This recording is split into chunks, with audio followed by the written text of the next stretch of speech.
ഓം സ്വാമിയേ ശരണമയ്യപ്പ. മാളികപ്പുറത്തമ്മ ദേവി ലോകമാതാവേ ശരണമയ്യപ്പ. ശ്രീ മഹാദേവിയേ നമ. ശ്രീ ലളിതാ ത്രിപുരസുന്ദര്യേ നമ.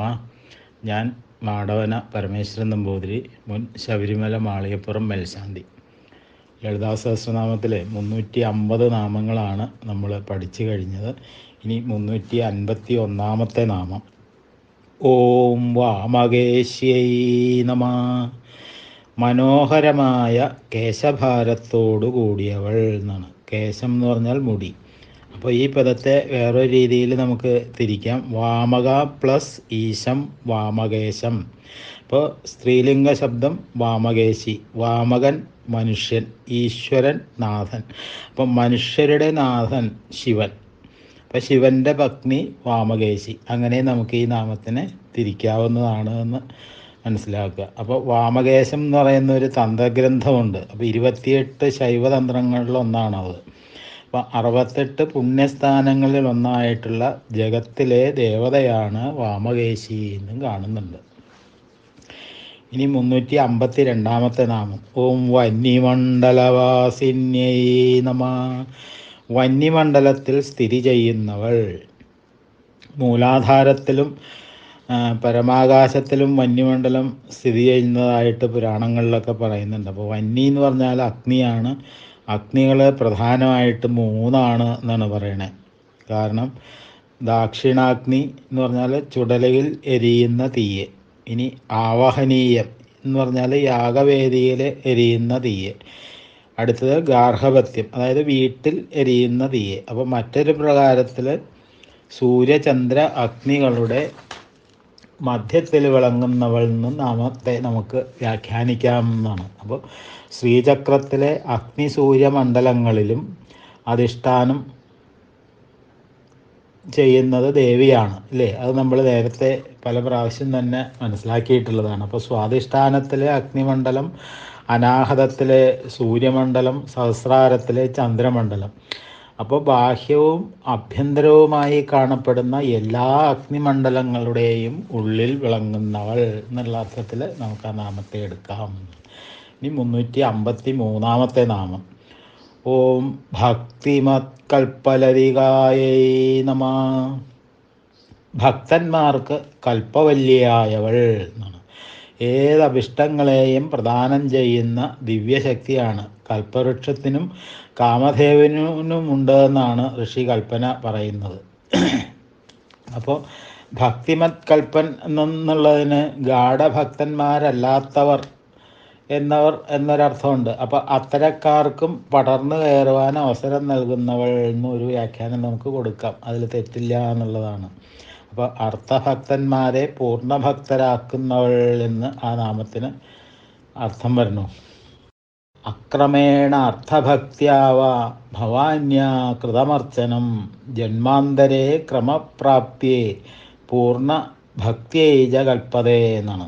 അതായത് ക്രമം വിട്ടോ അർത്ഥഭക്തിയോട് കൂടിയോ ചെയ്യുന്ന ദേവീ പൂജ കാലാന്തരത്തിൽ അല്ലെങ്കിൽ ജന്മാന്തരത്തിൽ പൂർണ്ണഭക്തിക്ക് സഹായകമാകുന്നു എന്നാണ്. ശക്തി രഹസ്യം എന്ന് പറയുന്ന ഗ്രന്ഥത്തിലെ ശ്ലോകമാണ് നേരത്തെ ഉദ്ധരിച്ചത്.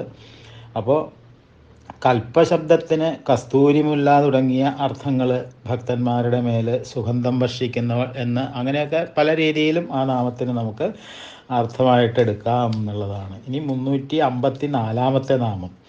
ഓം പശുപാശവിമോചിന്യൈ നമ.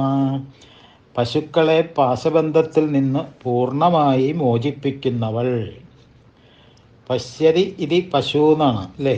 കാണുന്നു എന്നുള്ളത് കൊണ്ട് പശു എന്നർത്ഥം. അപ്പോൾ സംസാരിയായ അല്ലെങ്കിൽ മൃഗപ്രായം പുലരുന്ന ജീവനാണ് പശു എന്നാണ്. വിവേകബുദ്ധിയില്ലാത്ത മനുഷ്യൻ എന്നും അർത്ഥം എടുക്കാം. അപ്പോൾ അവൻ്റെ കർമ്മപാശമറുത്ത് അവനെ മോചിപ്പിക്കുന്നവൾ.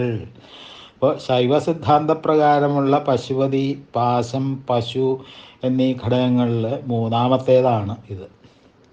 അപ്പോൾ സംസ്കൃത പദാർത്ഥം അനുസരിച്ചിട്ട് പശു സ്വാതന്ത്ര്യമില്ലാത്ത മൃഗമാണ് എന്നാണ് പറയുന്നത്. അപ്പോൾ ജീവജാലങ്ങൾ അസ്വതന്ത്രരും ഈശ്വരൻ്റെ വളർത്തു മൃഗങ്ങൾ പോലെയാണെന്നും അതിൽ നിന്നൊരു ധ്വനി നമുക്ക് കിട്ടുന്നുണ്ട്, അല്ലേ? അപ്പോൾ മായാവശകനായിട്ടുള്ള ബ്രഹ്മാദി സ്തംഭപര്യന്തമുള്ള സർവ്വജീവരാശിയും ശിവൻ്റെ പശുക്കളാകുന്നു എന്നാണ്. കാരണം എന്താ? അവ പശു സ്വഭാവം പ്രകടിപ്പിക്കുന്നു എന്ന് ലിംഗപുരാണത്തിൽ പറയുന്നു. ഇപ്പോൾ ബൃഹദാരണ്യോപനിഷത്തിലെ അനുസരിച്ചിട്ട് ഭേദബുദ്ധിയുള്ളവനാണ് പശു എന്നാണ് പറയുന്നത്. അപ്പോൾ ദേവതയെ തന്നിൽ നിന്ന് ഭിന്നമായി കണ്ട് ആരാധിക്കുന്നവൻ അജ്ഞാനിയാകണു എന്നാണ്. അവൻ പശു സമാനമാണ് എന്നാണ് ബൃഹദാരണ്യത്തിൽ പറയണത്. അപ്പോൾ മനചിന്തായാം, ചിന്തിക്കാൻ കഴിയുന്നവൻ എന്ന അർത്ഥത്തിലാണ് മനുഷ്യൻ എന്നുള്ള പേര് വരണത്. അപ്പോൾ പശു മനുഷ്യനാകാൻ ഒരുപാട് ദൂരമുണ്ട് എന്ന് നമ്മൾ മനസ്സിലാക്കണം. പാശം എന്ന് പറഞ്ഞാൽ കെട്ടാനുള്ളതാണല്ലോ. ഇപ്പോൾ കെട്ട് എന്ന് പറഞ്ഞത് ഒരു കർമ്മമാണ് അല്ലേ? കെട്ടുകളായത് കർമ്മം. പുരുഷന് കെട്ടുകളറ്റ മുക്തി ഒരു ദൃഢം, കെട്ടുകളോ ഫലഭുക്തിയാതീരും കെട്ടായി ഇനിയും എന്ന ആചാര്യവാക്യം ശ്രദ്ധേയമാണ് ഈ ഒരു നാമത്തിൻ്റെ കാര്യത്തിൽ. അപ്പോൾ ഈ നാമത്തിന് വിവിധ അർത്ഥങ്ങളാണ് കൽപ്പിച്ച് കാണുന്നത്. എന്ന് പറഞ്ഞാൽ ദാഹം, ആശം എന്ന് പറഞ്ഞാൽ വിശപ്പ്, പിബതി എന്ന് പറഞ്ഞാൽ അസ്നാദി എന്ന ക്രിയകൾ. അപ്പോൾ കുടിക്കുന്നു, ഭക്ഷിക്കുന്നു എന്നുള്ള അർത്ഥമൊക്കെ വരുന്നു. പ്ലസ് ആശം എന്ന് പറയുമ്പോൾ പാശം. അപ്പോൾ വിശപ്പും ദാഹവും ആകുന്ന പാശങ്ങളിൽ നിന്നും മോചിപ്പിക്കുന്നവൾ എന്നൊരർത്ഥം നമുക്കെടുക്കാം. അപ്പോൾ ദേവ്യോപാസനയിൽ മുഴുകുന്നവൻ വിശപ്പും ദാഹവും അറിയുന്നില്ല എന്നുള്ളൊരു ധ്വനിയാണ് അതിൽ നിന്ന് വരുന്നത്. അപ്പോൾ തിന്നാനും കുടിക്കാനും ആഗ്രഹമുള്ളവർ പശുക്കൾ, അവർ ബ്രഹ്മത്തെക്കുറിച്ച് സംസാരിക്കുന്നേ ഇല്ല അല്ലേ? അവർ ഇഹലോകത്തെക്കുറിച്ചോ പരലോകത്തെക്കുറിച്ചോ വർത്തമാനത്തെക്കുറിച്ചോ ഭാവിയെക്കുറിച്ചോ അറിയുന്നു പോലും ഇല്ല എന്നാണ് ശ്രുതി പ്രമാണം തന്നെ. ഇനി പശു എന്ന് പറഞ്ഞാൽ പൂർണ്ണമായി എന്നൊരർത്ഥമുണ്ട്. അപ്പോൾ പാശം എന്ന് പറഞ്ഞാൽ കയറ്. ഇപ്പോൾ വരുണപാശം, പാശബന്ധത്തിൽ നിന്ന് പൂർണ്ണമായി മോചിപ്പിക്കുന്നവൾ എന്നൊരർത്ഥമുണ്ട്. അപ്പോൾ ശിവഭക്തന്മാരെ പൂർണ്ണമായി മോചിപ്പിക്കുന്നവൾ എന്നൊരർത്ഥം നമുക്കതിൽ നിന്ന് കിട്ടും. ഇനി പശു പാശത്താൽ ബന്ധിക്കപ്പെട്ട് അസ്വതന്ത്രയായവർ. പാശം എന്ന് പറഞ്ഞാൽ അജ്ഞാനബന്ധമാവാം അല്ലേ?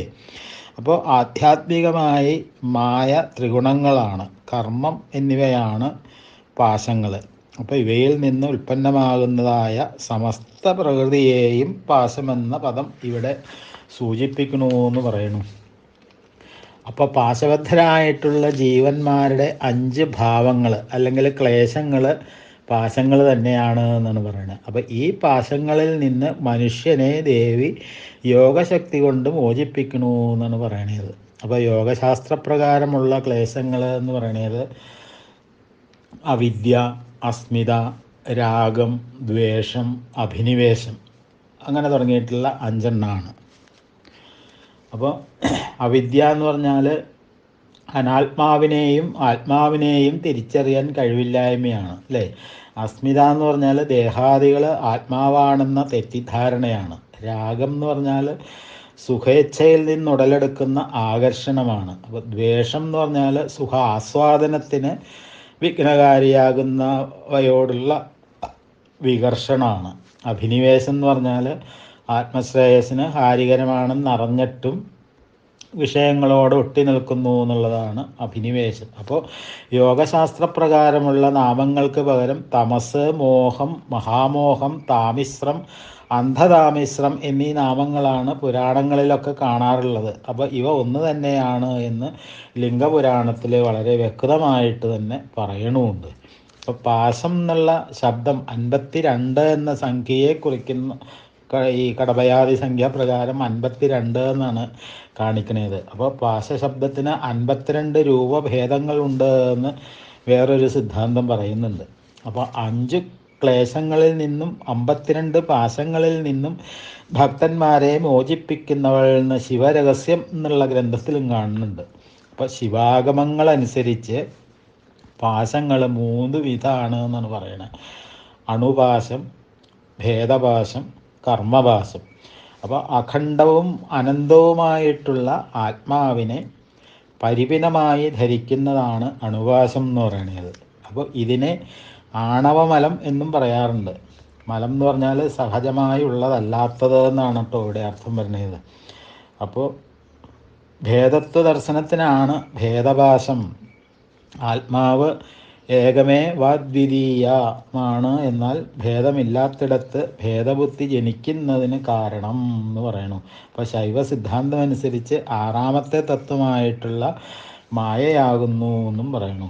അപ്പോൾ പരമശിവൻ, സദാശിവൻ, ഈശ്വരൻ, രുദ്രൻ, ബ്രഹ്മാവ് ഇവയാണ് ആ 5 തത്വങ്ങൾ. അതിനാൽ മായാമലമെന്നും ഇതിന് പേരുണ്ട് എന്നാണ്. ഇനി ശരീരധാരണത്തിന് കാരണമാകുന്ന കർമ്മഫലം തന്നെ കർമ്മവാസം അല്ലെങ്കിൽ കർമ്മമലം എന്ന് പറയുന്നു.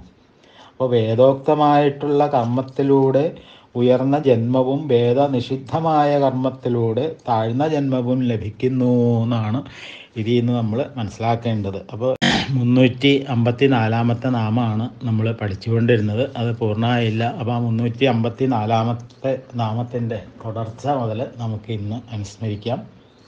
അപ്പോൾ വേദോക്തമായിട്ടുള്ള കർമ്മത്തിലൂടെ ഉയർന്ന ജന്മവും വേദനിഷിദ്ധമായ കർമ്മത്തിലൂടെ താഴ്ന്ന ജന്മവും ലഭിക്കുന്നു എന്ന് നമ്മൾ പറഞ്ഞു നിർത്തിയായിരുന്നു. അപ്പോൾ ഇനി അണുപാശത്താൽ മാത്രം ബന്ധിച്ചിരിക്കുന്നവരെ വിജ്ഞാന കേവലന്മാർ എന്നാണ്. അണുകർമ്മപാശങ്ങളാൽ ബന്ധിച്ചിരിക്കുന്നവരെ പ്രളയകാലന്മാരെന്നും അണുഭേദകർമ്മങ്ങളാൽ കർമ്മപാശങ്ങളാൽ ബദ്ധരായിരിക്കുന്നവരെ സകലന്മാരെന്നും പറയുന്നു എന്നാണ്. അപ്പോൾ ഈ 3 തരം പാശങ്ങളിൽ നിന്നും പൂർണ്ണമായി മുക്തനാകുന്നവൻ ശിവനാണ്, അല്ലെങ്കിൽ ശിവനായിത്തീരുന്നു എന്നാണ്. അപ്പോൾ സർവജ്ഞനും സർവശക്തനുമായിത്തീരുന്നു എന്നും നമ്മൾ മനസ്സിലാക്കുക. അപ്പോൾ ഇപ്രകാരമുള്ള 3 പാശങ്ങളിൽ നിന്നും മോചിപ്പിക്കുന്ന ശിവനിൽ നിന്ന് അഭേദയാകയാൽ ദേവി പശുപാശ വിമോചിനിയാകുന്നു എന്നാണ് നാമത്തിനർത്ഥം പറഞ്ഞത്. ഇനി പശു അധികം പ അധികം ആശ അധികം വിമോചിനി, അങ്ങനെ നമ്മൾ ഈ പദം തിരിക്കുമ്പോൾ പശുപൻ സംസാരികളെ പരിരക്ഷിക്കുന്നവൻ, പശുപതി എന്ന് പറഞ്ഞാൽ ശിവൻ. അപ്പോൾ ശിവനെ പ്രാപിക്കുവാൻ ആശിക്കുന്നവരെ സംസാരബന്ധത്തിൽ നിന്നും മോചിപ്പിക്കുന്നവൾ എന്ന നാമത്തിന് മറ്റൊരർത്ഥം കിട്ടുന്നു. അപ്പോൾ പശുപൻ എന്ന് പറഞ്ഞാൽ വിഷ്ണു ആവാം. അവിടെ മുമ്പ് പറഞ്ഞ അർത്ഥം ശരിക്കും യോജിക്കും എന്ന് തന്നെയുള്ളതാണ്. അപ്പോൾ പാശങ്ങൾ 16 പാശങ്ങൾ 16 അവിദ്യാതത്വങ്ങൾ സപ്തവ്യഞ്ജനങ്ങളുമാണെന്ന് പറയാറുണ്ട്. അപ്പോൾ ആ അവിദ്യകളിൽ നിന്നും വ്യസനങ്ങളിൽ നിന്നും മോചിപ്പിക്കുന്നവളാണ് ദേവി എന്നാണ്. അപ്പോൾ അജ്ഞാനം, സ്വാർത്ഥം, ഇച്ഛ, ക്രോധം, അത്യാസക്തി, അതേപോലെ 5 പ്രകാരത്തിലുള്ള അജ്ഞാനങ്ങളാണുള്ളത്. അപ്പോൾ ഈ അജ്ഞാനങ്ങളും ജീവനെ ബന്ധിക്കുന്ന പാശങ്ങളാണ്. ആ പാശങ്ങളിൽ നിന്നും വിമോചിപ്പിക്കുന്നതും ദേവി തന്നെയാണ് എന്ന് ഈ നാമത്തിന് വേറൊരർത്ഥം നമുക്ക് എടുക്കാം. ഇനി പാശത്തിന് അക്ഷം, പകിട എന്നൊക്കെ അർത്ഥമുണ്ട്. അപ്പോൾ അവിടെ ശിവനുമായിട്ട് ചതുരംഗത്തിനിരിക്കുമ്പോൾ അക്ഷങ്ങൾ നിരത്തി ശിവനെ പകിടകളിൽ ജയിക്കുന്നവൾ എന്നുള്ളൊരർത്ഥത്തിലും ഇതിനെ നമുക്ക് വ്യാഖ്യാനിക്കാം എന്ന് പറയുന്നു. അപ്പോൾ സംസാരിയായിട്ടുള്ള ജീവൻ പശുവാണെന്ന് നമ്മൾ നേരത്തെ പറഞ്ഞു അല്ലേ. അത് 3 തരമാണെന്നും പറഞ്ഞു. പ്രാപഞ്ചികന്മാർ, യോഗികൾ, തത്വജ്ഞന്മാർ. അപ്പോൾ ഇവരുടെ പാശങ്ങൾക്കും ഭേദമുണ്ട് എന്നാണ് പറയുന്നത്. പ്രാപഞ്ചികന്മാരിൽ പാശങ്ങൾ ആർത്തു വളരുന്നു എന്നാണ്. അപ്പോൾ യോഗികളിലെ പാശം ചാരമായി പോകുന്നു എന്ന് പറയുന്നു. അപ്പോൾ തത്വജ്ഞന്മാരിലെ പാശങ്ങൾ നിദ്ര പ്രാപിക്കുന്നു എന്നാണ് പറയുന്നത്. ഉണരാതെ അമർന്നു കിടക്കുന്ന ദേവി ഇവരെയും പാശങ്ങളിൽ നിന്ന് യഥായോഗ്യം മോചിപ്പിക്കുന്നു എന്നുള്ള അർത്ഥവും ഈ നാമത്തിന് നമുക്ക് കൊടുക്കാവുന്നതാണ്. ഇനി 355 നാമം. ഓം സംഹൃതാശേഷപാഷണ്ഡായേ നമഃ. പാഷണ്ഡന്മാരെ നിശേഷം സംഹരിക്കുന്നവൾ എന്നാണ്. ധർമ്മവിരുദ്ധമായിട്ട് പറയുകയും പ്രവർത്തിക്കുകയും ചെയ്യുന്നവരാണ് പാഷണ്ഡന്മാർ എന്ന് പറയണത് അല്ലേ. അപ്പോൾ പാഷണ്ഡന്മാർ ചിലപ്പോൾ സംഘടിതരാകാറുണ്ട് എന്ന് പറയുന്നു. അപ്പോൾ അതൊരു മതമായിട്ട് മാറാറുണ്ട്. അവരെ മുഴുവൻ സംഹരിക്കുന്നവളാണ് ദേവി. പാഷണ്ഡ എന്നൊരു പാഠഭേദം ഈ നാമത്തിനുണ്ട് എന്ന് പല പുസ്തകങ്ങളിലും കണ്ടിട്ടുണ്ട്. ഇനി പ എന്ന് പറഞ്ഞാൽ വേദാർത്ഥം എന്നൊരർത്ഥമുണ്ട്. അപ്പോൾ ഖണ്ഡ എന്ന് പറഞ്ഞാൽ ഖണ്ഡിക്കുന്നത് എന്നൊരർത്ഥമുണ്ട്. ഇനി 356 നാമം. ഓം സദാചാരപ്രവർത്തികായേ നമഃ. സത്പ്രവർത്തികളിൽ മാത്രം മുഴുകുന്നവൾ എന്നാണ്. അപ്പോൾ അല്ലെങ്കിൽ മുഴുകിപ്പിക്കുന്നവൾ എന്നും. എന്നും സത്യം, ധർമ്മം, സ്നേഹം, അഹിംസ എന്നീ മൂല്യങ്ങളിൽ കടുകട വ്യതിചലിക്കാതെ പ്രവർത്തിപ്പിച്ചും കഴിയുന്നവൾ എന്നുള്ളൊരർത്ഥമുണ്ട്. അപ്പോൾ വേദങ്ങളിലെ കർമ്മകാണ്ഡത്തിലും ജ്ഞാനകാണ്ഡത്തിലുമുള്ള നിർദ്ദേശങ്ങൾ പാലിക്കുവാൻ ജനങ്ങൾക്ക് പ്രേരണ നൽകുന്നവളാണ് ദേവി എന്ന് പറയണം. അപ്പോൾ കൂർമ്മപുരാണത്തിൽ ദേവി ഇത് സ്വയം പ്രഖ്യാപിക്കുന്നുണ്ട്. അല്ലയോ രാജാവേ, ജനങ്ങളിൽ ധർമ്മം പ്രതിഷ്ഠിക്കുവാൻ എൻ്റെ ആജ്ഞാനുസരണം വ്യാസനാൽ 18 പുരാണങ്ങളും അദ്ദേഹത്തിൻ്റെ ശിഷ്യന്മാരാൽ ഉപപുരാണങ്ങളും രചിക്കപ്പെട്ടു. ധർമ്മസാര സർവസ്വം ഗ്രഹിച്ച വ്യാസൻ എല്ലാ യുഗങ്ങളിലും ഇങ്ങനെ ചെയ്യുന്ന 4 വേദങ്ങൾ, അതായത് ഋഗ്വേദം, യജുർ, സാമം, അഥർവം, ഈ 4 ഉപവേദങ്ങൾ, ആയുർവേദം, ധനുർവേദം, ഗന്ധർവവേദം, അർത്ഥവേദം, ഇനി 6 വേദാംഗങ്ങൾ, അതായത് ശിക്ഷ, കൽപ്പം, വ്യാകരണം, നിരുക്തം, ഛന്ദസ്, ജ്യോതിഷം, അതേപോലെ മീമാംസ, ന്യായശാസ്ത്രം, ധർമ്മശാസ്ത്രം, പുരാണം, ഇങ്ങനെ 18 വിദ്യകളിലായിട്ട് ധർമ്മതത്വം പ്രതിപാദിച്ചിരിക്കുന്നു എന്നാണ്. അങ്ങനെ ബ്രഹ്മാവ്, മനു, വ്യാസൻ തുടങ്ങിയിട്ടുള്ള ആചാര്യന്മാരാൽ എൻ്റെ ആജ്ഞയാൽ ഉപദേശിക്കപ്പെട്ട ഈ ധർമ്മം പ്രളയം വരെ പരിപാലിക്കപ്പെടുമെന്ന് ദേവി പറയണേതായിട്ട് കൂർമ്മപുരാണത്തിൽ പറയുന്നുമുണ്ട്. ഇനി 357 നാമം. താപത്രയാഗ്നിസംതപ്ത സമാഹ്ലാദന ചന്ദ്രികായൈ നമഃ. താപത്രയമാകുന്ന അഗ്നിയിൽ പതിച്ച് സന്തപിക്കുന്നവരെ സമാഹ്ലാദിപ്പിക്കുന്ന ചന്ദ്രിക എന്നാണ് നാമത്തിനർത്ഥം. താപത്രയം എന്ന് പറഞ്ഞാൽ എന്താ? ആധ്യാത്മികം, ആദിഭൗതികം, ആദിദൈവീകം, അല്ലേ? അപ്പോൾ ഒരു വ്യക്തിയുടെ ശാരീരികവും മാനസികവുമായിട്ടുള്ള പീഡാനുഭവങ്ങളാണ് ആധ്യാത്മികമായിട്ടുള്ള ദുഃഖം എന്ന് നമ്മൾ മനസ്സിലാക്കുക. അഗ്നി, വെള്ളം, കാറ്റ്, ഭൂമി തുടങ്ങിയ ഭൂതവസ്തുക്കളിൽ നിന്നും മനുഷ്യനുണ്ടാകുന്ന ആപത്തുകളാണ് ഈ ആദിഭൗതികം എന്ന് പറയുന്നത്. ഭൂതവസ്തുക്കളെ സംബന്ധിച്ചത് എന്നൊരർത്ഥമുണ്ട്. അപ്പോൾ ഇടിവെട്ടുക, സർപ്പദംശം, അതുപോലെ ഓർത്തിരിക്കാതെ സംഭവിക്കുന്ന ആപത്തുകൾ, അതൊക്കെ ആദിദൈവീകമാകുന്നു എന്നാണ് പറയുന്നത്. അപ്പോൾ വിധി ചോദിതം എന്ന് അതിനൊരർത്ഥമുണ്ട്. അപ്പോൾ ദുഃഖത്തെ അഗ്നിയോടാണ് സാധാരണ ഉപമിക്കാറ്, അല്ലേ? അപ്പോൾ താപം എന്നത് ചൂടാണെന്ന് നമുക്ക് മനസ്സിലാക്കാം. അങ്ങനെ ആധ്യാത്മികവും ആദിഭൗതികവും ആദിദൈവീകവുമായ എല്ലാ താപത്തെയും ദുഃഖജ്വാലകളെയും തണുപ്പിച്ച് കുളിർപ്പിക്കുന്ന ആഹ്ലാദചന്ദ്രികയാണ് ദേവി എന്നാണ് നാമത്തിന് കൂടുതൽ നമ്മൾ മനസ്സിലാക്കേണ്ടതായിട്ടുള്ള അർത്ഥം. ഇനി 358 നാമം. ഓം തരുണ്യേ നമഃ. നിത്യയൗവനയുക്തയായവൾ എന്നാണ്. കാലാതീതയായ ദേവിയെ വാർദ്ധക്യം സ്പർശിക്കണ പോലും ഇല്ല എന്നാണ്. അതുകൊണ്ട് തന്നെ അവസ്ഥാഭേദങ്ങളൊന്നും ബാധിക്കാത്തവളാണ് ദേവി എന്ന് നമ്മൾ മനസ്സിലാക്കുക. അപ്പോൾ കാലത്തെ നിയന്ത്രിക്കുന്നത് ദേവിയായിരിക്കെ കാലം ദേവിയിൽ എന്ത് മാറ്റം ഉണ്ടാക്കാനാണ് എന്ന് നമുക്ക് മനസ്സിലാക്കുക. ഇനി 359 നാമം. ഓം താപസാരാധ്യായേ നമഃ. താപസാന്മാരാൽ ആരാധിക്കപ്പെടുന്നവൾ. മുനീശ്വരന്മാർ മാത്രമല്ല, താപസവടുവായ ശിവനാൽ പോലും സമാരാധ്യയാണ് ദേവി എന്ന് നമുക്കറിയാം, അല്ലേ? അപ്പോൾ ഈ നാമത്തെ ഇനി നമുക്ക് വേറെ രീതിയിൽ പിരിച്ചു നോക്കാം. താപ അധികം സാര അധികം ആ അധികം ധ്യ. അപ്പോൾ താപസാരാധ്യ എന്ന് കിട്ടിയില്ലേ? അപ്പോൾ താപം എന്ന് പറഞ്ഞാൽ ദുഃഖമാണ്, അതായത് സംസാര ദുഃഖം. സാരം എന്ന് പറഞ്ഞാൽ ജീവനാണ്, അപ്പോൾ ജീവൻ്റെ സംസാര ദുഃഖം. ആ എന്ന് പറഞ്ഞാൽ പര്യന്തമാണ്, അപ്പോൾ അതിരുവരെ എന്നൊക്കെ അർത്ഥമുണ്ട്. അപ്പോൾ ആ സംസാരം എന്ന് പറഞ്ഞാൽ സംസാരപര്യന്തം. അപ്പോൾ സംസാരാന്ത്യം വരെ. ധ്യ എന്ന് പറഞ്ഞാൽ ധ്യാനിക്കപ്പെടുന്നവളാണ്. അപ്പോൾ ജീവൻ്റെ സാംസാരിക ദുഃഖം നിലനിൽക്കും വരെ ധ്യാനിക്കപ്പെടുന്നവളെന്നും ഈ നാമത്തെ നമുക്ക് മനസ്സിലാക്കാം എന്നുള്ളതാണ്.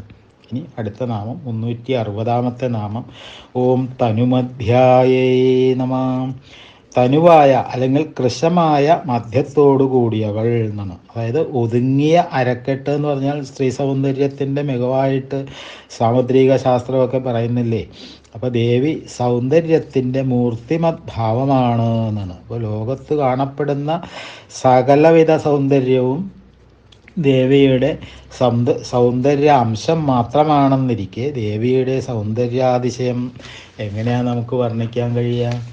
അപ്പോൾ മറ്റൊരു പ്രകാരത്തിൽ നമുക്കിതിനെ ചിന്തിക്കുകയാണെങ്കിൽ കാലസ്വരൂപിണിയാണ് ദേവി എന്ന് നമ്മൾ മനസ്സിലാക്കി. അപ്പോൾ കാലത്തെ ഭൂതം ഭാവി വർത്തമാനം എന്ന് തിരിക്കുന്നുണ്ട് അല്ലേ. ഭൂതവും ഭാവിയും അന്തമറ്റ് വിപുലമായി കിടക്കുന്നു എന്നാണ് പറയുന്നത്. വർത്തമാനോ അത്യല്പം മാത്രമേ ഉള്ളൂ താനും. അപ്പോൾ അല്പമാത്രമായിട്ടുള്ള അല്ലെങ്കിൽ തനുവായ മധ്യത്തോട് വർത്തമാനം എന്ന അവസ്ഥയോട് കൂടിയവളാണ് ദേവി. അങ്ങനെയും ദേവി തനുമധ്യയായി എന്ന് നമ്മൾ മനസ്സിലാക്കുക. അപ്പോൾ വർത്തമാനം ഉണ്ടെന്നോ ഇല്ലാന്നോ പറയുവാൻ പറ്റാത്ത വണ്ണം തനുപ്രായമാണ് എന്ന് ഊഹിക്കുക. കാഞ്ചീദേശത്ത് ആരാധിക്കപ്പെടുന്ന ദേവതയാണ് ഈ തനുമധ്യ എന്ന് പറയുന്നത്. തനുമധ്യ എന്നത് ഒരു വൃക്ഷത്തിൻ്റെ പേരുമുണ്ട്. അങ്ങനെ പലവിധ അർത്ഥങ്ങൾ കോശങ്ങളിലൊക്കെ കാണുന്നുണ്ട്. ഈ 361 നാമം. ഓം തമോപഹായൈ നമഃ. തമോ ഗുണജന്യമായ ജാഡ്യത്തെ നശിപ്പിക്കുന്നവൾ എന്നാണ് നാമത്തിനർത്ഥം. അതായത് അജ്ഞാനത്തെ ഇല്ലായ്മ ചെയ്യുന്നവൾ. അജ്ഞാനമാണല്ലോ മായ എന്ന് പറയുന്നത്. അപ്പോൾ ഭക്തൻ്റെ മായാഭ്രമത്തെ ഒഴിവാക്കുന്നവളാണ് ദേവി എന്ന് നാമത്തിനർത്ഥം വരുന്നു. അപ്പോൾ സകല അനർത്ഥങ്ങൾക്കും ഹേതു എന്ന് പറഞ്ഞാൽ തമസാണ് അല്ലേ. അപ്പോൾ ഭഗവത്ഗീതയിൽ വിസ്തരിച്ച പലയിടത്തും തമോ ഗുണത്തിൻ്റെ ജാഡ്യാലസ്യ നിദ്രാദികളെ പറ്റിയിട്ട് ഭഗവാൻ നമുക്ക് വിസ്തരിച്ച് പറഞ്ഞു തരുന്നുണ്ട്. അപ്പോൾ തമസ് എന്ന് പറഞ്ഞാൽ ഇരുട്ടാണ്. ആ ഇരുട്ടിനെ ഈർന്നുയരുന്ന ആദിസൂര്യനാണ് ദേവി എന്നാണ് ഈ നാമത്തിലൂടെയൊക്കെ നമ്മൾ മനസ്സിലാക്കേണ്ടത്. ഇനി 362 നാമം. ഓം ചിത്യൈ നമഃ. ശുദ്ധജ്ഞാനസ്വരൂപിണി എന്നാണ്.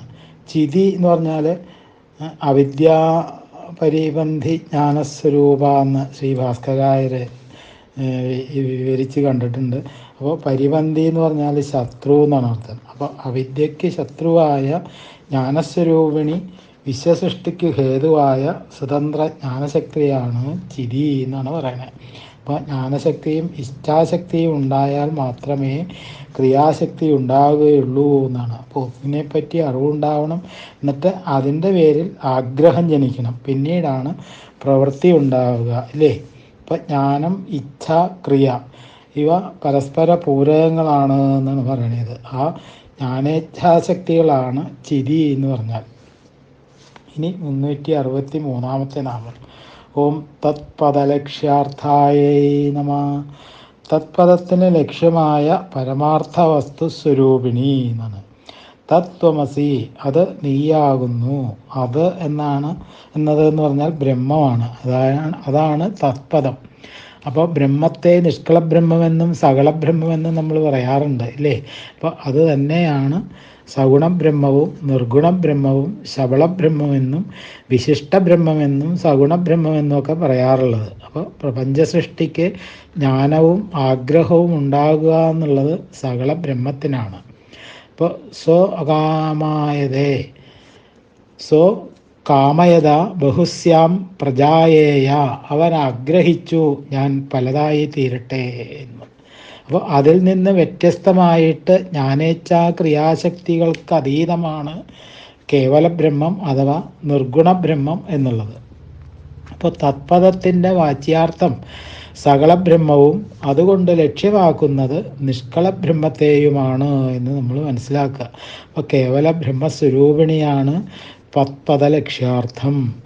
ഊഹാതീതമാണ് ആ സ്വരൂപം എന്നുള്ളതാണ്. അപ്പോൾ അവ്യാകൃതവും അരൂപവുമായ ദേവിയുടെ ഭാവത്തെ വീണ്ടും ഒന്നുകൂടി ഉദ്ഭാവനം ചെയ്യുന്നു എന്നുള്ള പ്രത്യേകതയാണ് നാമത്തിലൂടെ. ഇനി 364 നാമം.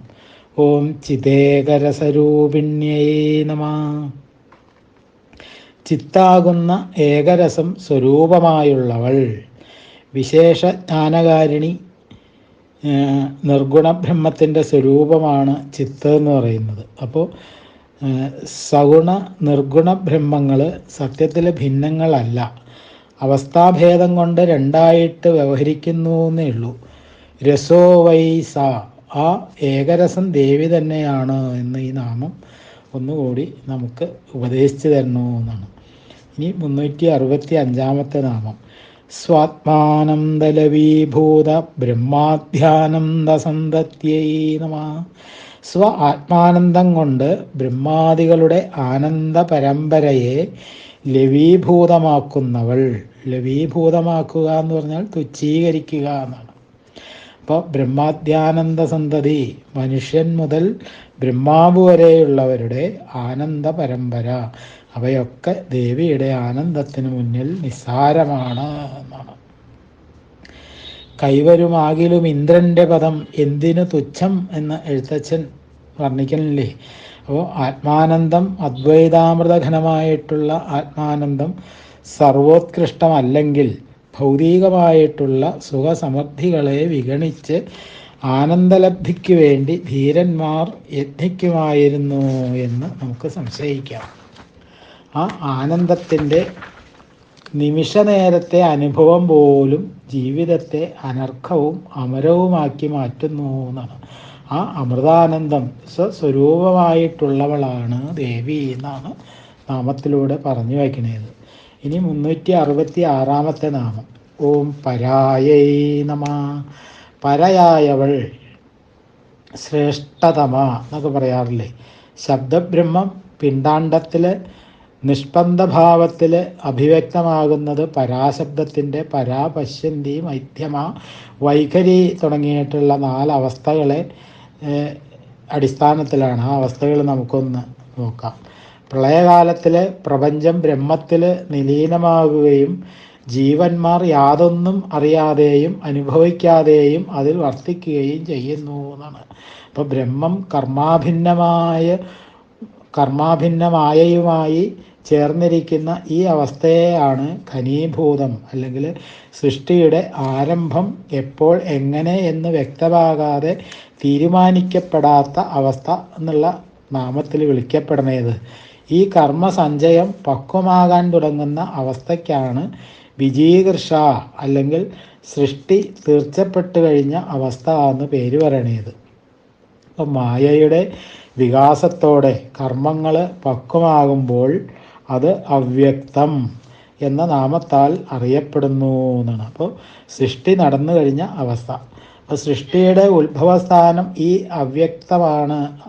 അവ്യക്തം ത്രിഗുണാത്മികമാണ്. പ്രപഞ്ചത്തിൻ്റെ മുളയാകയാൽ ഈ അവ്യക്തത്തിന് കാരണബിന്ദു എന്നും പേരുണ്ട് എന്നാണ്. അപ്പോൾ ഘനീഭൂതം കർമ്മേച്ഛയാൽ ബിന്ദു അല്ലെങ്കിൽ കാരണബിന്ദുവായി തീരുന്നു എന്ന് പ്രപഞ്ചസാരതന്ത്രം പറയണു. അപ്പോൾ കാരണബിന്ദുവിൽ നിന്ന് സൃഷ്ടിയാരംഭത്തിൽ ശബ്ദബ്രഹ്മത്തോടൊപ്പം തന്നെ പരമായ കാര്യബിന്ദുവും സൂക്ഷ്മമായ നാദവും സ്ഥൂലമായ ബീജവും ഉണ്ടാകുന്നു. പരം പ്രാധാന്യേന ചിദ്രൂപവും സൂക്ഷ്മം ചിത് അജിത് രൂപവും സ്ഥൂലം അജിത്തുമാകുന്നു എന്നാണ്. അപ്പോൾ ബ്രഹ്മാണ്ടത്തിലെ ഈ സൃഷ്ടിപ്രക്രിയയ്ക്ക് സമാനമായ ചലനങ്ങൾ പിണ്ടാണ്ടത്തിൽ സംഭവിക്കുമ്പോഴാണ് ചിന്തകളും വാക്കുകളും ഉത്ഭൂതമാകുന്നത് എന്നാണ്. അപ്പോൾ പിണ്ടാണ്ടത്തിലെ കാരണബിന്ദുവിനോട് ചേർന്ന ശക്തി മൂലാധാരസ്ഥിതയായ കുണ്ടലിനിയാകുന്നു എന്നാണ്. അപ്പോൾ സർവവ്യാപിയായ ശബ്ദബ്രഹ്മം ജീവൻ്റെ ഇച്ഛയാൽ ആദ്യമായിട്ട് മൂലാധാരത്തിൽ നിഷ്പന്ദമായി വ്യക്തമാകുമ്പോൾ അതിനെ പരാ എന്ന് വിളിക്കുന്നു എന്ന് പറയണു. അപ്പോൾ ആ സ്പന്ദം വളർന്ന് മണിപൂരക ചക്രം അല്ലെങ്കിൽ നാഭി വരെ, സ്വാധിഷ്ഠാനം വരെ എന്ന് വേറൊരു മതമുണ്ട്, ഉയർന്ന് വികസ്വരമാകുമ്പോൾ പശ്യന്തി എന്ന് വിളിക്കപ്പെടുന്നു. പശ്യന്തി ബ്രഹ്മാണ്ടത്തിലെ കാര്യബിന്ദുവിൻ്റെ സ്ഥാനം വഹിക്കുന്നു എന്നാണ് പറയണേ. അപ്പോൾ പശ്യന്തി ഏകരൂപമായ സ്പന്ദം അല്ലെങ്കിൽ സാമാന്യ സ്പന്ദമാകുന്നു എന്നും പറയുന്നു.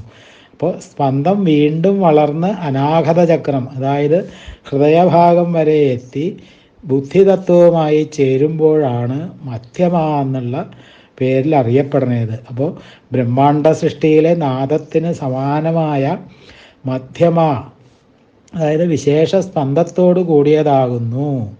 അവിടെ നിന്ന് ശക്തി വീണ്ടും ഉയർന്ന് വിശുദ്ധിചക്രം വരെ, അതായത് ഖണ്ഡസ്ഥാനം കടന്ന് താലു, ഓഷ്ടം തുടങ്ങിയ സ്ഥാനങ്ങളിൽ സ്പർശിച്ച് ശ്രവണേന്ദ്രിയ വേദ്യമായി തീരുന്നു എന്നാണ്. ഈ സ്ഥൂലമായിട്ടുള്ള ശബ്ദം അല്ലെങ്കിൽ ഉച്ചാരണം വൈഖരി എന്നുള്ള നാമത്തിൽ അറിയപ്പെടണമെന്നാണ് പറയുന്നത്. അപ്പോൾ ബ്രഹ്മാണ്ഡ സൃഷ്ടിയിലെ ബീജശബ്ദത്തിന് സമാനമായ വൈഖരി സ്പഷ്ടതര സ്പന്ദത്തോട് കൂടിയതാകണു എന്ന് പറയുന്നു. അപ്പോൾ ലൗകികമായി വൈഖരി മാത്രമാണ് നമുക്ക് പരിചയം, അല്ലേ? എന്നാൽ യോഗികൾക്ക് സാധാരണമാണ് ഈ പരാപശ്യന്തി, മധ്യമ എന്നുള്ള 3 തലങ്ങൾ എന്നാണ്. അപ്പോൾ അത് സംശയലേശമില്ലാതെ തന്നെയുണ്ട്, ആചാര്യന്മാർ തെളിയിച്ചിട്ടുമുണ്ട്. അപ്പോൾ ഇത്തരം നിഗമനങ്ങൾ ഭൗതിക സങ്കേതം ഉപയോഗിച്ച് തെളിയിക്കപ്പെടാൻ അസാധ്യമായതുകൊണ്ട് മനസ്സിൻ്റെ അത്യന്ത സൂക്ഷ്മതലത്തിൽ ഈശ്വരപ്രേരിതമായിട്ടുള്ള ബുദ്ധിക്ക് മാത്രമേ അത് അനുഭവപ്പെടുകയുള്ളൂ എന്നുള്ളതാണ്. അങ്ങനെ അനുഭവമുള്ളവരുടെ പ്രമാണമാണ് പ്രമാണം എന്ന് പറയുന്നു. കുറച്ച് ഗഹനമായിട്ടുള്ള ഒരു നാമത്തിൻ്റെ അർത്ഥമാണ് നമുക്ക് മനസ്സിലാക്കാനുള്ളത്. അതിൻ്റെ തുടർച്ചയായിട്ട് കുറച്ച് കാര്യങ്ങളൂടെ നമുക്ക് മനസ്സിലാക്കാം എന്നുള്ളതാണ്. അപ്പോൾ മൂലാധാരേ പരാപ്രോക്ത പശ്യന്തീനാഭിസംസ്ഥിത മധ്യമം ബുദ്ധി സംയുക്ത അഷ്ടസ്ഥാനേഷു വൈഖരി. ഈ 3 ഘട്ടങ്ങൾ സ്പഷ്ടമായിട്ട് കണ്ടറിഞ്ഞ ദൃഷ്ടാക്കൾ അഭിപ്രായ വ്യത്യാസമില്ലാതെ രേഖപ്പെടുത്തിയിട്ടുണ്ട് എന്നുള്ളതാണ്. സ്പഷ്ടവർണ്ണ സംയുക്തമായ വൈഖരിയാണ് നമ്മുടെ വ്യവഹാര ഭാഷ. സൗഭാഗ്യഭാസ്കരത്തിൽ ഈ നാമത്തെ സുദീർഘമായിട്ട് തന്നെ ചർച്ച ചെയ്യുന്നുണ്ട് എന്നുള്ളൊരു പ്രത്യേകതയുണ്ട്. നിത്യാതന്ത്രത്തിൽ നിന്നും ആചാര്യൻ ഉദ്ധരിക്കുന്നത് ഇങ്ങനെയാണ്: മൂലാധാരേ സമുസ്പന്ന പരാഖ്യേ നാദസംഭവ സ ഏവേർധ്വദയാനീത സ്വാദിഷ്ടാനേ വിജിംഭൃത പശ്യന്ത്യാഖ്യാമ വാപ്നോതി. മൂലാധാരത്തിൽ തന്നെ പരാ എന്ന പേരോടെ നാദം ആവിർഭവിക്കുന്നു എന്നും അത് തന്നെ മുകളിലേക്ക് കടന്ന് സ്വാധിഷ്ഠാനത്തിലെത്തി വികസിക്കുന്നു എന്നും അതിന് പശ്യന്തി എന്ന പേരുണ്ട് എന്നുമാണ് ഈ മേൽച്ചൊല്ലിയ ശ്ലോകത്തിൻ്റെ അർത്ഥം. ഇനി തഥൈവോർധ്വം ശനേ ശനേ അനാഹതേ ബുദ്ധിതത്വ സമേതോ മധ്യമാഭിത. അത് തന്നെ മെല്ലെ മെല്ലെ ഉയർന്ന് അനാഘതത്തിലെത്തി ബുദ്ധിതത്വത്തോടു കൂടി വിജൃംഭിക്കുന്നു എന്നാണ്, വികസിക്കുന്നത് എന്നാണ്. അപ്പം എന്നിട്ട് മധ്യമാ എന്ന് പറയുന്നു. പ്രാണേന വിഖരാഖ്യേന പ്രേരിത വൈഖരീ പുന.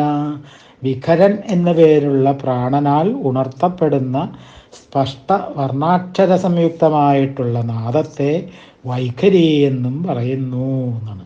അപ്പോൾ ആന്തരിക പ്രപഞ്ചത്തെ എത്ര സ്പഷ്ടമായിട്ടും സൂക്ഷ്മമായിട്ടുമാണ് ഭാരതീയ ആചാര്യന്മാർ അപഗ്രഹിച്ചിരിക്കുന്നതെന്ന് നമുക്ക് ഈ ശ്ലോകങ്ങളിലൂടെ മനസ്സിലാക്കാൻ സാധിക്കുന്നു. ഈ പരാശബ്ദത്തിന് ഏറ്റവും ശ്രേഷ്ഠമെന്ന് സാമാന്യ അർത്ഥം ഉണ്ട്. അപ്പോൾ ത്രിപുരാ സിദ്ധാന്തപ്രകാരം താഴെ പറയുന്ന വിധത്തിൽ വ്യാഖ്യാനിക്കുന്നുണ്ട്. പരമാനന്ദനാഥനിൽ, അതായത് ഗുരുവിൽ പ്രീതയാകുന്നത് കൊണ്ട് പരാനന്ദ എന്ന ഗ്രന്ഥത്തിൽ കീർത്തിക്കപ്പെടുന്നത് കൊണ്ട് പരാ, കൃപയുടെ പരമസ്രോതസ്സായതുകൊണ്ട് പരാ. ഇങ്ങനെയൊക്കെയാണ് വിവിധ ഗ്രന്ഥങ്ങളിൽ ഈ നാമത്തിനെ വ്യാഖ്യാനിച്ച് കാണുന്നത്. ഇനി 367 നാമം. ഓം പ്രത്യക്ഷിതീരൂപായൈ നമഃ. അവ്യക്തമായ ആത്മസ്വരൂപത്തോടു കൂടിയവൾ എന്നാണ്. അപ്രത്യക്ഷ ബ്രഹ്മസ്വരൂപിണി എന്നൊക്കെ പറയാം. ഇപ്പം പ്രതികൂലം സ്വാത്മാഭിമുഖം അഞ്ജതീരി പ്രതീജി, അത് തന്നെയാണ് പ്രത്യക്ഷിതി, അന്തർമുഖമായിരിക്കുന്ന ആത്മാവ് എന്നാണ്. അപ്പം ആത്മാവിലേക്ക് അന്വേഷണം എത്താതിരിക്കത്തക്കവണ്ണം സകല ഇന്ദ്രിയങ്ങളെയും ബഹിർമുഖങ്ങളായിട്ടാണ് സംവിധാനം ചെയ്തിരിക്കുന്നത്, അല്ലേ?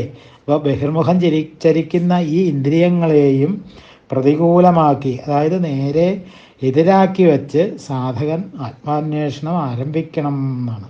അപ്പോൾ രൂപനാമാദികൾക്ക് പിന്നാലെ പറന്നു നടക്കുന്ന ഇന്ദ്രിയങ്ങളാകുന്ന കിളികളെ 5 മരിഞ്ഞ് കീഴ്മറിക്കുമ്പോഴാണ് വെളുകുരു എന്തുന്നത് എന്ന് പറഞ്ഞിട്ടില്ലേ? അപ്പോൾ ബോധം അന്തർമുഖമാകുമ്പോൾ അവിടെ പ്രകാശിക്കുന്ന അവ്യക്ത ബ്രഹ്മസ്വരൂപമാണ് പ്രത്യക്ഷിതി എന്നുള്ളത്. ആ ബ്രഹ്മസ്വരൂപത്തിൻ്റെ രൂപത്തോട് കൂടിയവളാണ് പ്രത്യക്ഷിതി രൂപ എന്ന് പറയുന്ന ദേവി എന്നാണ്. ഇനി 368 നാമം. ഓം പശ്യന്ത്യൈ നമഃ. പശ്യന്തി എന്ന പേരോട് കൂടിയവൾ എന്നാണ്. അപ്പോൾ പരാപശ്യന്തി എന്ന് തുടങ്ങുന്ന നാദമേഖലകളിലെ രണ്ടാമത്തെയാണ് സ്വാധിഷ്ഠാനഗതമായിട്ടുള്ള നാമമാണ് പശ്യന്തി, അല്ലേ? ഇപ്പോൾ ദേവി നാദരൂപിണിയാകയാൽ പശ്യന്തി എന്ന് പറയുന്നതും ദേവി തന്നെയാണ് എന്നാണ്.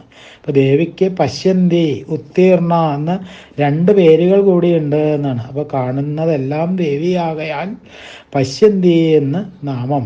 ഇനി കർമ്മമാർഗത്തിനുപരി ജ്ഞാനമയിയായി പ്രകാശിക്കുന്നത് കൊണ്ട് ഉത്തീർണ എന്നുള്ള നാമം കൂടി വന്നുകൂടി എന്നാണ് പറയണേ.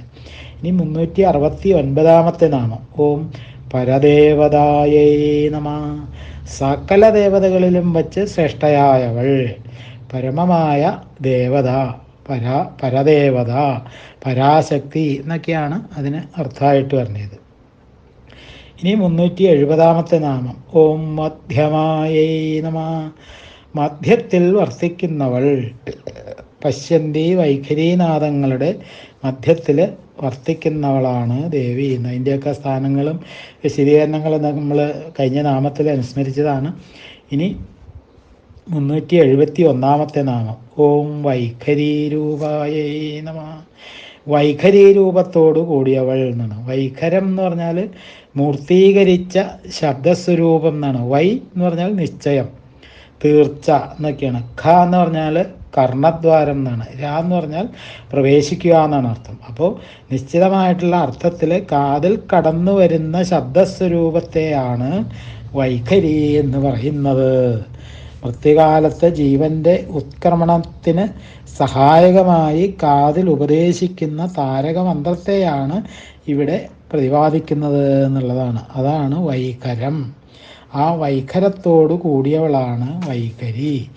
യോഗശാസ്ത്രപ്രകാരം വൈഖരൻ എന്നുള്ള ഒരു പ്രാണനുണ്ട്, ഇല്ലേ? ആ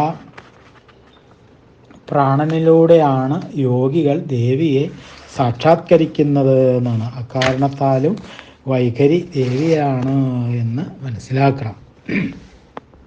ഇനി 372 നാമം. ഓം ഭക്തമാനസഹംസികായൈ നമഃ. ഭക്തന്മാരുടെ മനസ്സിന് ഹംസിയായവൾ. അരയന്നങ്ങളുടെ സങ്കേത സ്ഥാനമാണ് മാനസ സരസ് എന്ന് നമുക്ക് പുരാണങ്ങളിലൂടെ മനസ്സിലായിട്ടുണ്ട്, അല്ലേ? എങ്ങനെ മാനസ സരസിലെ അരയന്നങ്ങൾ വിഹരിക്കുന്നുവോ അതുപോലെ ഭക്തജനഹൃദയത്തിൽ അത്ര സ്വാഭാവികമായും സ്വൈരമായും ദേവി വിഹരിക്കണമെന്നാണ് ഈ നാമത്തിലൂടെ അർത്ഥമായിട്ട് പറഞ്ഞത്. അപ്പോൾ അമ്മയ്ക്ക് സ്വന്തമായിട്ടൊരിടമില്ല. മക്കളുടെ ഹൃദയമാണ് അമ്മയ്ക്ക് ഏറ്റവും ഇഷ്ടപ്പെട്ട വാസസ്ഥാനം എന്ന് നമ്മൾ മനസ്സിലാക്കുക എന്നുള്ളതാണ്. ഇനി 373 നാമം. ഓം കാമേശ്വര പ്രാണനാട്യൈ നമഃ. കാമേശ്വരൻ്റെ പ്രാണനാടിയായവൾ. കാമേശ്വരൻ എന്ന് പറഞ്ഞാൽ ശിവനാണ്, ഇല്ലേ? അപ്പോൾ അമൃതം ഭക്ഷിച്ച ദേവന്മാർ പോലും മഹാപ്രളയത്തിൽ വിനാശമടയുന്നു എന്ന് പറയുന്നു. അപ്പോൾ എന്നാൽ വിഷം ആഹരിച്ച ശിവനാകട്ടെ മഹാപ്രളയകാലത്ത് പോലും അനശ്വരനായിട്ടിരിക്കുന്നു. അതിന് കാരണം ദേവിയുടെ കർണാഭരണത്തിൻ്റെ ശക്തിയാണ് എന്നാണ് പറയുന്നത്. ആ കർണാഭരണത്തിൻ്റെ പ്രഭയിൽ കാളകൂട വിഷത്തിൻ്റെ കാളിമ അസ്തമിക്കുകയും വിഷമല്ലാതാവുകയും ചെയ്യുന്നു എന്നാണ് അർത്ഥമായിട്ട് പറഞ്ഞത്. അങ്ങനെയാണ് ദേവി കാമേശ്വരൻ്റെ പ്രാണനാടിയായി തീർന്നത് എന്നാണ്. സൗന്ദര്യലഹരിയിലെ ഈ ആശയം ശ്രീശങ്കരാചാര്യസ്വാമികൾ വളരെ വ്യക്തമായിട്ട് തന്നെ നമുക്ക് പറഞ്ഞു തരണമുണ്ട്, അല്ലേ? സുധാമപ്യാസ്വാദ്യ പ്രതിഭയജരാ മൃത്യുഹാരിണീം വിപദ്യതേ വിശ്വേ വാധീശതമഖാദ്യ ദിവിഷദ കരാളം യക്ഷേളം കബളിതവത കാലകലന ന ശംഭോസ്തന്മൂലം തവ ജനനീതാടങ്കമഹിമ. അല്ലയോ അമ്മേ, ഈ ലോകത്ത് ബ്രഹ്മാവ്, ഇന്ദ്രൻ തുടങ്ങിയ ദേവന്മാരെ ഭീകരങ്ങളായ ജരാമരണങ്ങളെപ്പോലും ഹരിക്കുന്ന അമൃതത്തെ ആസ്വദിച്ചിട്ട് പോലും, അതായത് കൽപ്പാന്തരത്തിൽ നശിച്ചു പോകുന്നു. എന്നാൽ കരാളമായ വിഷത്തെ വിഴുങ്ങിയ ശിവനാകട്ടെ ആയുസ്സിന് ക്ഷതി സംഭവിക്കുന്നുമില്ല. അതിൻ്റെ കാരണം അമ്മേ, അവിടുത്തെ താടങ്കത്തിൻ്റെ, അതായത് കർണാഭരണത്തിൻ്റെ മഹിമാതിരേകം ഒന്നു മാത്രമാണ് എന്നാണ് ആ ശ്ലോകത്തിന് അർത്ഥമായിട്ട് വരുന്നത്. അപ്പോൾ ഓരോ മന്വന്തരത്തിലും ഇന്ദ്രനും സപ്തർഷിമാരും മാറി മാറി വരുന്നതായിട്ട് ഭാഗവതത്തിലെ അഷ്ടമസ്കന്ധത്തിലെ 13-ാമത്തെ അധ്യായത്തിൽ സവിസ്തരം പറയുന്നുണ്ട് ഇല്ലേ. അപ്പോൾ ജിജ്ഞാസുക്കൾക്ക് ആ വിവരണം അപഗ്രഥിച്ച് നോക്കാവുന്നതുമാണ് എന്നുള്ളതാണ്. 374-ാമത്തെ നാമം നമുക്ക് അടുത്ത ദിവസം അനുസ്മരിക്കുകയായിരിക്കും കുറച്ചുകൂടി നല്ലത്. ഇന്നത്തെ സർഗം നമുക്കിവിടെ നിർത്താം. ഓം സ്വാമിയേ ശരണമയ്യപ്പ. മാളികപ്പുറത്തമ്മ ദേവി ലോകമാതാവേ ശരണമയ്യപ്പ. ശ്രീ മഹാദേവ്യൈ നമഃ. ശ്രീ ലളിതാ ത്രിപുരസുന്ദര്यै നമഃ. ഓം